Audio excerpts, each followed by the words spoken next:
नमस्ते विद्यार्थी मित्रांनो, पुन्हा एकदा तुम्हा सर्वांचं हार्दिक स्वागत आहे इंट्रोडक्शन टू अॅनालिटिकल केमिस्ट्री ह्या सिरीज मध्ये. आणि ह्या सिरीजचं तुम्ही तिसरं लेक्चर अटेंड करत आहात. ठीक आहे, मी असा अंदाज केला होता की 3 व्हिडिओमध्ये हा लेसन कंप्लीट होऊन जाईल, परंतु काही न्यूमेरिकल सेक्शन आल्यामुळे आपल्याला एक व्हिडिओ अजून एक्स्ट्रा बनवावा लागणार आहे. ठीक आहे, त्याच्यामुळे मे बी 4 ते 5 व्हिडिओ आपल्याला लागतील हा पूर्ण लेसन संपण्यासाठी. तर आज आपण ही तिसरा व्हिडिओ घेऊन आलेलो आहे मी तुमच्यासाठी ह्या लेसन मधला. आणि ह्या व्हिडिओमध्ये मी तुमच्यासाठी एक छोटीशी परंतु महत्त्वाची गोष्ट डिस्कस करणार आहे, ते आहे लिमिटिंग रिएजंट. ठीक आहे, न्यूमेरिकलचा सेक्शन आहे हा. याच्यावरती पण फार तुम्हाला थेरॉटिकली काही क्वेश्चन्स विचारले जातील असं नाही. एकच डेफिनेशन मध्ये तुम्हाला क्वेश्चन विचारला जाऊ शकतो, what is mean by limiting reagent. पण मोस्टली तुम्हाला हा जो पार्ट आहे तो न्यूमेरिकलच्या सेक्शन मध्ये इन्क्लूड केला जाईल. 3 ते 4 मार्काचा न्यूमेरिकल या छोट्याशा मुद्द्यावरती तुम्ही सॉल्व्ह करू शकता. लिमिटिंग रिएजंट नाव आहे. ठीक आहे, तर पहिल्यांदा आपण पाहू लिमिटिंग रिएजंट काय आहे आणि मग त्याच्यानंतर त्याचे न्यूमेरिकल्स कसे सॉल्व्ह करायचे ते आपण एका एक्झाम्पलला घेऊन डिस्कस करूया. ठीक आहे, तर लिमिटिंग रिएजंट म्हणजे काय, नावामध्येच आहे लिमिटिंग. लिमिटिंग म्हणजे काय की जो कमी प्रमाणामध्ये वापरला जातो तो. ठीक आहे, मग आता पहा कुठलीही, आता हा जो पॉईंट आहे तो रिएक्शनसाठी ऍप्लिकेबल आहे. Reagent is the part of reaction. मग कुठलीही केमिकल रिएक्शन तुम्हाला जर दिली तर त्या रिएक्शन मध्ये रिएक्टंट आयदर 2 किंवा 2 पेक्षा जास्त असेल तर अशा केसमध्ये आपण लिमिटिंग रिएजंट आणि एक्सेस रिएजंट ओळखू शकतो. जर एकच रिएक्टंट असेल तर त्या एकाच रिएक्टंटला आपण लिमिटिंग किंवा एक्सेस म्हणू शकत नाही. ठीक आहे, म्हणजे ही जी कन्सेप्ट आहे ही अशा रिएक्शनसाठी ऍप्लिकेबल आहे की ज्या रिएक्शन मध्ये कमीत कमी 2 रिएक्टंट असतात. ठीक आहे, मग सपोज आपण एखादी एक्झाम्पल घेतली, 2 रिएक्टंट असणारी. For example nitrogen oxide oxygen सोबत कंबाईन करून मी नायट्रोजन डायऑक्साईडचं फॉर्मेशन केलं आणि स्टोकिओमेट्री अप्लाय करून मी ह्या रिएक्शनला बॅलन्स जर केलं तर बॅलन्स करण्यासाठी 2NO घेऊन मी काय करू शकतो, 2NO2 फॉर्म करू शकतो. तर ही तुमची बॅलन्स केमिकल रिएक्शन आहे. ह्या रिएक्शन मध्ये रिएक्टंट किती वापरले, 2 वापरले. 2 रिएक्टंटपैकी नायट्रिक ऑक्साईड हा पहिला रिएजंट आहे आणि ऑक्सिजन हा दुसरा रिएजंट आहे. ठीक आहे, मग आता ह्या दिलेल्या रिएक्शन मध्ये नायट्रिक ऑक्साईड आपण जर 2 मोल वापरला तर त्याच्यासोबत 1 मोल इतका ऑक्सिजन रिएक्ट होऊन 2 मोल्स इतके नायट्रोजन डायऑक्साईड फॉर्म्स होते. तर ही तुमची स्टँडर्ड रिएक्शन आहे. आता तुम्हाला ही रिएक्शन पूर्ण करण्यासाठी नायट्रिक ऑक्साईडचे 2 मोल गरजेचे आहे आणि ऑक्सिजनचा 1 मोल गरजेचा आहे. मग जर तुम्हाला प्रोव्हाइड करण्यात आलेल्या रिएजंट पैकी मोल्स जे आहे, मोल्स कशावरून काढतो आपण, त्याचे मोलार मास वरून काढतो. म्हणजे जर मी नायट्रिक ऑक्साईडचं मोलार मास जर घेतलं, नायट्रोजनचं 14 आणि ऑक्सिजनचं 16 असं टोटल कॅल्क्युलेशन केलं तर 30 ग्रॅम इतकं 1 मोल साठी नायट्रिक ऑक्साईड लागू ठेवायचं. मग सपोज ह्या रिएक्शन मध्ये 2 मोल लागतो म्हणजे मला किती घ्यावं लागेल, 60 ग्रॅम घ्यावं लागेल. मग 60 ग्रॅम कंप्लीट कंबाईन होईल 1 मोल ऑक्सिजन. 1 मोल ऑक्सिजन म्हणजे 32 ग्रॅम्स ऑफ ऑक्सिजन सोबत. पण आता हे जे स्टँडर्ड वेट आहे किती, 60 ग्रॅम आणि इथं 32 ग्रॅम. जर दिलेला कंपाऊंड जो आहे स्टार्टिंग कंपाऊंड तो 32 ग्रॅम पेक्षा जर कमी, सपोज 60 ग्रॅम तुम्हाला दिला आणि 16 gram oxygen 60 gram nitric oxide सोबत रिएक्ट करूनही तुमचा प्रोडक्ट फॉर्म होईल.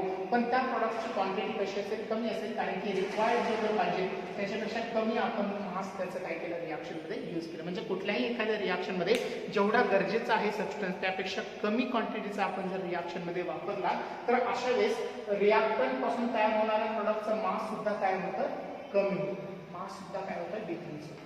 ठीक आहे, मग एखाद्या रिएक्शन मध्ये जो रिएक्टंट कमी प्रोडक्ट मध्ये कमी अमाऊंट ऑफ प्रोडक्ट फॉर्म करत असेल त्या रिएक्टंटला म्हटलं जातं limiting reactant.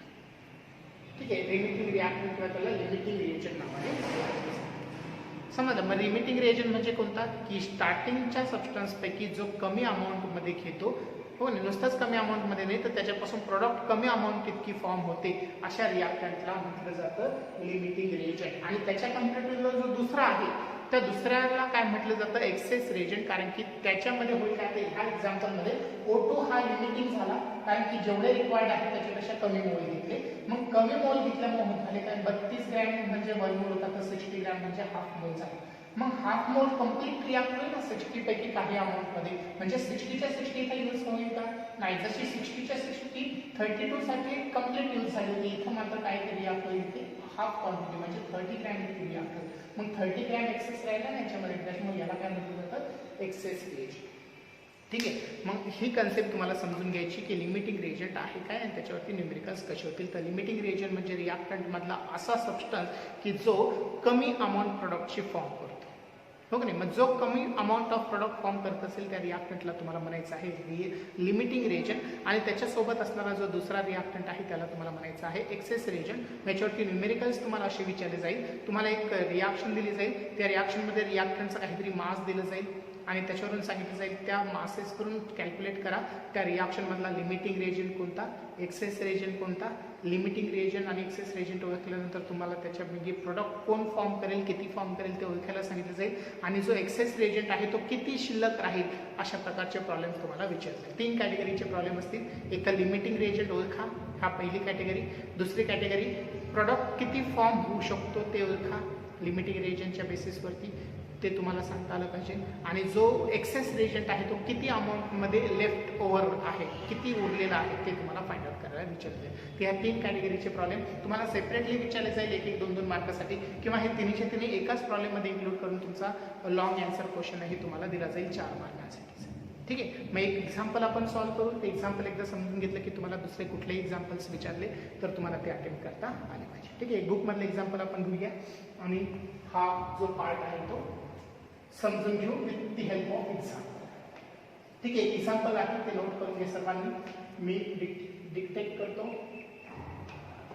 Side by side note पण करून घेतो. जर तुम्हाला विजिबल असेल तर ते नोट करून घ्या आणि जर विजिबल नसेल तर थोडी व्हिडिओची क्वालिटी इम्प्रूव्ह करा आणि इम्प्रूव्ह करूनही जर होत नसेल तर मी जे डिक्टेट करतो त्यानुसार तुम्ही नोट करून घ्या. तर क्वेश्चन तुमचा असा आहे, urea is prepared by reacting, urea is prepared by reacting ammonia with carbon dioxide. Urea हा तयार केला अमोनिया आणि कार्बन डायऑक्साइडच्या रिॲक्शन. ठीक आहे, आणि त्याचे रिॲक्शन दिलेले आहे 2 moles of ammonia plus carbon dioxide. It gives urea. युरियाचा फॉर्म्युला आहे हा, तुमच्या बुकमध्ये त्याचं मॉलिक्युलर फॉर्म्युला दिलेला आहे असा, प्लस अजून त्याच्यासोबत वॉटर पण तयार होतं. तर ही रिॲक्शन आहे आणि तुम्हाला क्वेश्चन काय विचारला पहा, इफ 637.2 ग्रॅम ऑफ अमोनिया,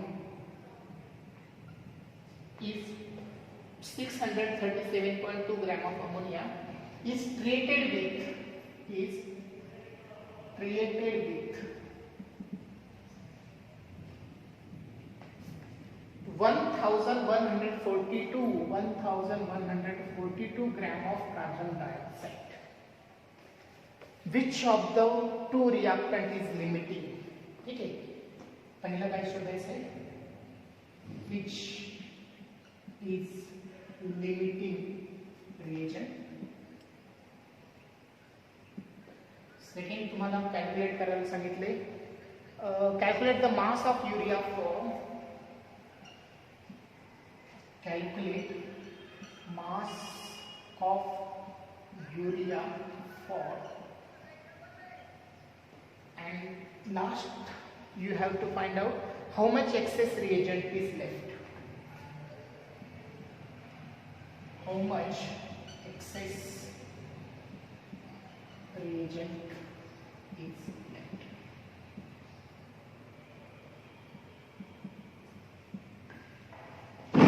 चार मार्कांसाठी तुम्हाला हा प्रॉब्लेम विचारला तर तुम्हाला तो सॉल्व्ह करता आला पाहिजे. ठीक आहे, प्रॉब्लेम एकदा व्यवस्थित वाचा, गिव्हन मध्ये काय दिले ते नोट करून घ्या.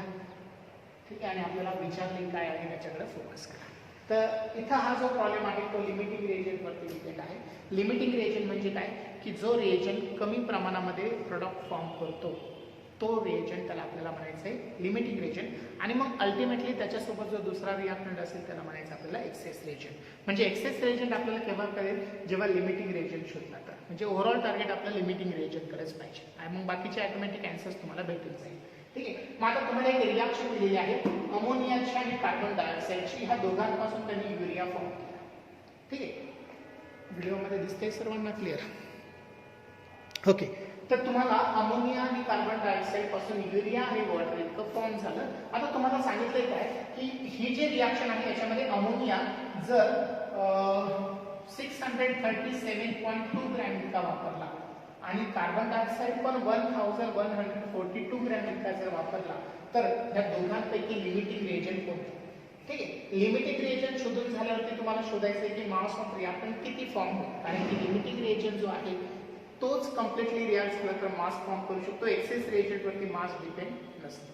आणि तिसरं शोधायचं आहे की जो एक्सेस आहे त्याच्यापैकी उरलेला किती आहे, एक्सेस रिएजंट पैकी किती रिॲक्ट झाला आणि किती लेफ्ट राहिलेला आहे ते तुम्हाला शोधायचं आहे. ठीक आहे, अशा प्रॉब्लेम सॉल्व्ह करायचे असतील तर आपल्याला पहिल्यांदा स्टँडर्ड रिॲक्शनवर फोकस करायचं. ठीक आहे, मग पहिल्यांदा ह्या रिॲक्शनवर फोकस करा. सोल्युशन करत असताना ही रिॲक्शन पहिल्यांदा नोट करून घ्यायची. ठीक, आता स्टेप नंबर फर्स्ट मी स्टेप सांगतो, त्या स्टेप मी तुम्हाला जायचे. स्टेप नंबर फर्स्ट मध्ये तुम्ही काय करायचंय की जे मास आपल्याला दिलेलं आहे अमोनियाचं आणि कार्बन डायऑक्साईडचं त्याच्यावरून पहिल्यांदा मोल्स काढून घ्यायचे. ठीक आहे, अगोदर स्टँडर्ड रिॲक्शन साठी मोल्स किती असतात ते पहा. स्टँडर्ड रिॲक्शन साठी अमोनियाचे 2 मोल्स कार्बन डायऑक्साईडच्या 1 मोल सोबत कंप्लीट रिॲक्ट होतात. इथं काय कोणी लिमिटिंग रिएजंट नाही, कोणी एक्सेस रिएजंट नाही. एक्झॅक्ट अमाऊंट ऑफ रिॲक्टंट आपण घेतलं आणि प्रोडक्ट मध्ये त्याचं कन्वर्जन केलं, काहीही शिल्लक रिॲक्टंट मधून राहिलं नाही. ठीक आहे, आता प्रोडक्ट जो आहे युरिया, तुमच्या बुक मध्ये ह्या युरियाचा फॉर्म्युला असा दिलाय NH2 ब्रॅकेट ट्वाइस C. ठीक आहे, ही जी युरिया आहे ती पण किती मोल फॉर्म झाली, 1 मोल इतकी फॉर्म झाली आणि वॉटरचा पण किती मोल फॉर्म झाला, 1. ठीक आहे, मग आता आपल्याला सांगितलंय काय की अमोनियाचं मास तुम्हाला दिलं. हो का नाही, मग पहिल्या स्टेप मध्ये आपण काय करायचं की जे मास दिलेलं आहे त्या मास वरून मोल्स शोधायचे. ठीक आहे, मग अमोनियाचं मास किती दिलं तुम्हाला, 637.2. 637.2 हे मास कोणाचं दिलं, अमोनियाचं. आणि कार्बन डायऑक्साईडचं दिलं 1124 ग्रॅम. राईट, एवढंच आहे, 1142 ग्रॅम. आता मला काय करायचंय, यांचे मोल्स काढायचे. मग मोल्स काढण्यासाठी फॉर्म्युला तुम्हाला आठवत असेल, हो की नाही, moles is equal to mass upon molar mass. मग मास तर दिलंय, त्याला डिवाइड करा मोलार मास. अमोनियाचं मोलार मास किती असतं, बोला. अमोनियामध्ये 1 नायट्रोजन, त्याचे वेट असतं 14 आणि हायड्रोजनचे 3 ग्रॅम्स. हो की नाही, असे टोटल 17 ग्रॅम, 17 ग्रॅम. इथे कार्बन डायऑक्साईडचा मास किती, तर एका कार्बनचं 12, एका ऑक्सिजनचं 16, 2 ऑक्सिजन आहे म्हणजे 32 + 12 44. ओके, आता आपण काय केले, हे मोल्स फाइंड आउट केले. मग इथं मोल्स किती येतात ते कॅल्क्युलेट करा, इथे मोल्स किती येतात कॅल्क्युलेट करा. ठीक आहे, कॅल्क्युलेट करून सांगते मी, तुम्हाला उत्तर सांगतो, पण तोपर्यंत तुम्ही अगोदर लॉग टेबलच्या हेल्पने ते कॅल्क्युलेट करून मला सांगा किती मोल्स फॉर्म होत आहे.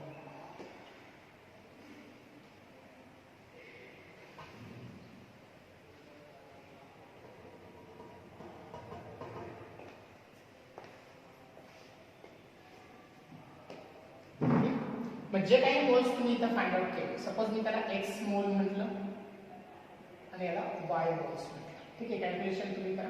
बुकमध्ये थोडंसं कॉम्प्लिकेशन दिलेलं आहे, ते तुम्हाला कन्फ्युजिंग करणार आहे, परंतु मी ज्या स्टेप देतो त्याप्रमाणे तुम्ही केलं तर तुम्हाला ते सोपं वाटेल. ठीक आहे, मग एक्स मोल शोधा, वाय मोल शोधा. मग आता काय करा, जे एक्स मोल आहे, आता स्टँडर्ड रिलेशन आहे की 2 मोल इतका अमोनिया जर घेतला तर 1 मोल इतका युरिया तुमचा फॉर्म होतो. हे स्टँडर्ड रिलेशन आहे. मग आता इथं आपण अमोनियाचे मोल्स काढले एक्स मोल, मग एक्स मोल इतक्या अमोनियासाठी युरियाचे मोल्स किती, त्याला म्हणून ए मोल ऑफ युरिया. ठीक आहे, म्हणजे इथं तुम्हाला काय व्हॅल्यू भेटेल, ए ची व्हॅल्यू भेटेल, म्हणजे एवढे मोल्स तुमचे युरियाचे फॉर्म्स. ठीक आहे, आता तसंच काय करा, दुसरं काय करा, हा कार्बन डायऑक्साईड घ्या.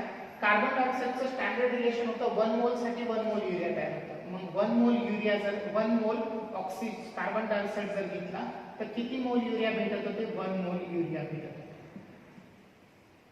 ठीक आहे, मग आता 1 मोलच्या ऐवजी इथं तुमचं काय आलंय, वाय मोल्स आहे. तो वाय मोल हे तुम्ही कॅल्क्युलेट केलेलं असेल. वाय मोल कार्बन डायऑक्साईड जर घेतले तर इथं बी मोल इतके युरिया तुमचे फॉर्म होते. मग इथं तुम्हाला कोणती व्हॅल्यू भेटेल, बी ची व्हॅल्यू भेटेल. क्रॉस मल्टिप्लिकेशन, ए ची व्हॅल्यू आणि बी ची व्हॅल्यू, म्हणजे ए हे युरियाचे मोल झाले, इथं बी हे युरियाचे मोल झाले. मग कोणत्या रिलेशनशिपमध्ये मॅक्झिमम क्वांटिटी फॉर्म होती तो तुमचा एक्सेस रिएजन आणि कोणत्यामध्ये लिमिटेड म्हणजे कमी अमाऊंट प्रॉडक्टची फॉर्म होती तो तुमचा लिमिटिंग रिएजन. मग ए ची व्हॅल्यू जर लेस असेल, दोन्ही व्हॅल्यूला कम्पेअर करून ए ची व्हॅल्यू जर ए चे मोल्स तुम्हाला जर इथं भेटले, युरियाचे ए मोल इतके जर कमी असेल तर हा अमोनिया तुमचा लिमिटिंग रिएजन झाला आणि अल्टिमेटली कार्बन डायऑक्साईड हा एक्सेस होईल. परंतु जर ए ची व्हॅल्यू जास्त असेल, बी ची व्हॅल्यू कमी असेल तर बी हा तुमचा लिमिटिंग रिएजन झाला आणि ए हा तुमचा एक्सेस रिएजन झाला. तर ही तुम्हाला करायची स्टेप नंबर फर्स्ट. ठीक आहे, म्हणजे तुमचा पहिल्या क्वेश्चनचा आन्सर भेटेल which is the limiting reagent आणि which is the excess reagent. ठीक आहे, स्टेप समजली सर्वांना. पहिल्यांदा काय करायचे, स्टँडर्ड रिॲक्शन मधले मोल्स लिहायचे. नंतर जे मास दिलेलं आहे त्या मासचं मोल मध्ये कन्वर्जन करायचं. मग मास अमोनियाचं दिलं, अमोनियाचे मोल्स भेटतील. मास कार्बन डायऑक्साईडचं दिलं, कार्बन डायऑक्साईडचे मोल्स भेटतील. एक्स मोल इतके अमोनियाचे झाले, वाय मोल इतके कार्बन डायऑक्साईडचे झाले. मग एक्स मोल जर 2 मोल साठी 1 मोल इतका युरिया जर आहे हे रिलेशन, तर एक्स मोल साठी किती युरिया, यावरून युरियाची number of moles find out केले. इथं पण जर 1 मोल साठी 1 मोल युरिया फॉर्म होईल कार्बन डायऑक्साईड पासून, तर हे जे आलेले वाय मोल्स आहे त्याच्यापासून किती मोल्स तयार होतील, हे बी मोल्स तुम्हाला युरियाचेच भेटले. मग दोन्ही पण युरियाच्या मोल पैकी जी मिनिमम व्हॅल्यू असेल ती असेल लिमिटिंग रिएजंटची व्हॅल्यू आणि जी मॅक्झिमम असेल ती एक्सेस रिएजंटची. म्हणजे अमोनियापासून कमी अमाऊंट युरिया भेटत असेल तर अमोनिया हा लिमिटिंग रिएजंट आणि CO2 हा एक्सेस रिएजंट. आणि जर CO2 पासून कमी अमाऊंट भेटत असेल युरियाची तर CO2 हा लिमिटिंग रिएजंट आणि अमोनिया हा एक्सेस रिएजंट. ठीक आहे, ते कॅल्क्युलेशन तुम्ही काय करू शकता, ओळखू शकता. चलो, पहिल्या क्वेश्चनचा आन्सर भेटला विच इज द लिमिटिंग आणि विच इज द एक्सेस. आता दुसरा मुद्दा, स्टेप नंबर सेकंड मध्ये काय करायचं, आपल्याला काय करायचं, आता युरिया किती अमाऊंट फॉर्म झाली. ठीक आहे, मग युरियाचे मोल्स कुठे आपल्याला भेटतात, लिमिटिंग रिएजन जिथं भेटेल. सपोज ते ए असेल किंवा बी असेल. सपोज मी म्हटलं की ए मोल जो आहे अमोनियाचा त्याच्यापासून, एक्स मोल अमोनियाचा त्याच्यापासून ए मोल इतके जे युरियाचे भेटले ती कमी भेटली, म्हणजे अमोनिया हा काय झाला, लिमिटिंग रिएजन झाला. मग हे जे मोल भेटलेले आहे ए मोल, ह्या मोलचं पासून काय करायचे, त्याचे मास काढायचे. मग मोल्स करून मास कसं काढतो, mole is equal to mass upon molar mass. मग युरियाचं जे काही मोलार मास असेल ते इथं पुट करा. युरियाचे मोल्स तर तुम्हाला भेटलेले आहे, यावरून तुम्ही त्याचं काय शोधू शकता, मास शोधू शकता. मास जे आहे प्रोडक्टचं नेहमी लिमिटिंग रिएजंट पासून काढायचं, एक्सेस रिएजंट त्यासाठी वापरायचा. समजलंय. हा दुसरा पार्ट झाला स्टेप नंबर सेकंड. आणि स्टेप नंबर थर्ड मध्ये तुम्हाला काय करायचंय, किती रिएजंट लेफ्ट ओव्हर राहिलेला आहे, एक्सेस रिएजंट जो आहे तो किती राहिला. मग एक्सेस रिएजंटचे मोल्स तुम्ही किती भेटले, बी. मग ह्या मोल्स वरून मास काढून घ्या. मास कसं करायचंय, moles is equal to mass upon molar mass. म्हणजे काही मास आहे, जे काही मास आहे ते तुम्हाला शोधायचंय. त्यासाठी मोल्सला मोलार मासने मल्टिप्लाय करा. इथं मोलार मास कुणाचं, कार्बन डायऑक्साईडचं, कारण की आपण त्या रिएजंटचं शोधतोय लेफ्ट ओव्हर उरलेलं मास. मग तिथं मोलार मास किती, 44. बीला जर तुम्ही 44 ने मल्टिप्लाय केलं तर तुम्हाला काय भेटेल, कार्बन डायऑक्साईडचं मास भेटेल. मग इनिशियल मास आणि इथलं मास यांचं जर तुम्ही सबस्ट्रॅक्शन केलं तर तुम्हाला काय भेटून जाईल, तुम्हाला भेटून जाईल त्या रिॲक्शन मध्ये जो एक्सेस रिएजंट आहे तो किती प्रमाणामध्ये उरलेला आहे त्याचा आन्सर. ठीक आहे, तर हे आहे तुमचे 3 स्टेप. ह्या 3 स्टेपने तुम्ही काय करू शकता, लिमिटिंग रिएजंटचे प्रॉब्लेम्स इझिली सॉल्व्ह करू शकता. पुन्हा एकदा रिवाइज करतो, थोडासा लेंथी कॅल्क्युलेशन्स आहे पण स्टेप्स लक्षात ठेवा. तुम्हाला काय विचारलं जाईल क्वेश्चनमध्ये, लिमिटिंग रिएजंट ओळखा, त्यानंतर प्रोडक्ट किती फॉर्म झाला ते ओळखा आणि जो एक्सेस रिएजंट आहे तो किती उरलेला आहे ते शोधा. ठीक आहे, मग यासाठी तुम्ही काय करणार, पहिल्यांदा रिॲक्शन लिहाल, त्या रिॲक्शनचे स्टँडर्ड मोल्सला लिहाल, कोएफिशियंट जे आहे बॅलन्सिंग करून तयार झालेले ते कोएफिशियंट लिहाल. ठीक आहे, मग आता दिलेल्या मासेसवरून तुम्ही त्याचे मोल्स काढा.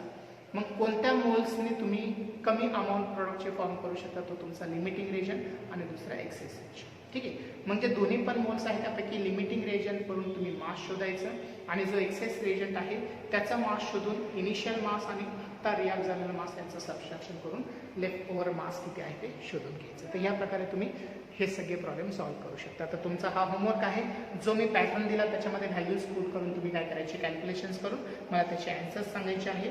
पेज नंबर 20 वरती तुम्हाला हे सगळं सोल्युशन दिसेल, पण सोल्युशन जे बुकमध्ये दिलं ते पाहू नका, ते थोडंसं कॉम्प्लिकेटेड आहे. मी जे सांगितलं ते फॉलो करा आणि एक्झरसाइजमध्ये त्याचा एखादा क्वेश्चन जर असेल तर तो क्वेश्चनही तुम्ही काय करा, सॉल्व्ह करून टाका. एक्झरसाइजमध्ये व्ही नंबरचा प्रॉब्लेम आहे. व्ही नंबरचा प्रॉब्लेम तो तुम्ही सॉल्व्ह करा. लास्ट व्हिडिओमध्ये मी तुम्हाला यू नंबरचा प्रॉब्लेम सॉल्व्ह करायला सांगितलं होता, आता तुम्हाला व्ही नंबरचा प्रॉब्लेम सॉल्व्ह करायचा आहे. ठीक आहे. So this is for all for today's lecture. Bye bye and have a nice day.